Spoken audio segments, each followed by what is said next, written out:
Welcome back. It's rapid fire Q&A time where I get to ask Dr. Shabir questions from our YouTube viewers. Mr. Froggy is asking, what is the source of this Satan being chained up in the month of Ramadan? There is a hadith which actually mentions this, وَسُلْسِلَةِ الشَّيَاطِينَ. The shayateen are chained up. Of course, more than asking about the source, it's important, I think, to think about how to interpret this, because people take it literally and they imagine that Shaytan is, tied up in chains somewhere. But there's another hadith which says, as-sawmu junnah, the fast is a shield. And what this latter hadith means is that when you fast, you are in fact protected. Satan cannot harm you, he cannot penetrate in order to give you evil thoughts, because your fasting is blocking all of these evil thoughts. And in that sense now, taking this idea and going back to the hadith about Satan being chained, it is as if Satan is being chained, because it's the same effect. Whether he was chained or not, the armor of fasting that the Muslim puts on renders Satan helpless with his normal wiles. So it shouldn't be taken literally that Satan is literally tied up in chains, but it should be taken in this sense that Satan becomes powerless to attack the Muslim believer ideologically while the Muslim is engaged in fasting.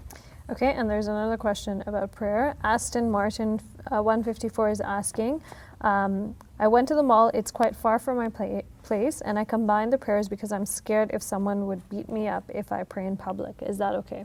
Yes, the person is in fear, and this is between the person and God. Not everybody feels fear in the same way, and we can't judge another person. I can't say, okay, well, because I'm going to pray here in public, you should also pray in public, because while I do not feel the fear, and now I have to perform the prayer in the normal way because I know that I don't have the fear. The other person feeling the fear doesn't have to perform the prayer in the normal way because that person does have the fear, and that's between that person and God. Okay. Ayman Hariz Mohammed Adib is asking, what is the ruling of watching modern cartoons like Family Guy and Simpsons as examples?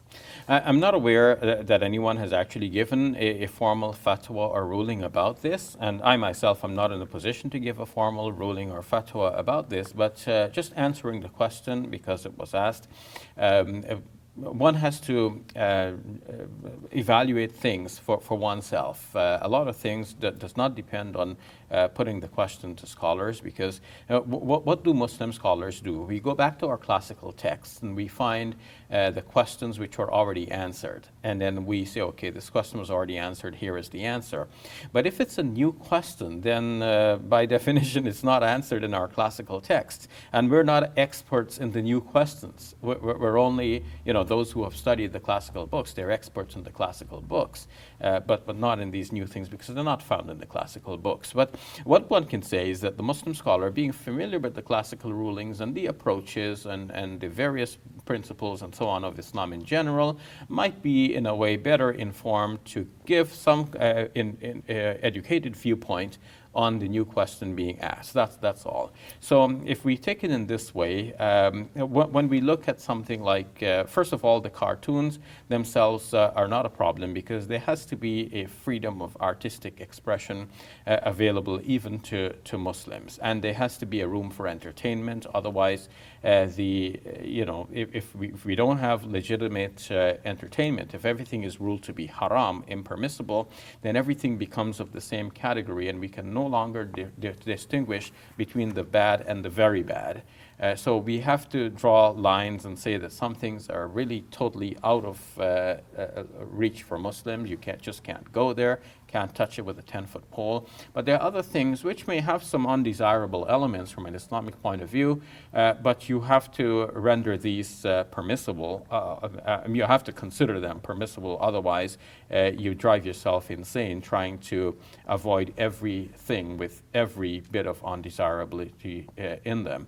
So the cartoons are of this nature. You might say that not everything in them is desirable from a Muslim point of view, but on the whole, we call on Muslims to use their best judgment in choosing the things which are they may have some undesirable elements, but they're not as bad as some of the other things which are out there. I'm always impressed by your knowledge with rapid fire. Thank you very much, Dr. Shabir. Thank you for saying all these kind words.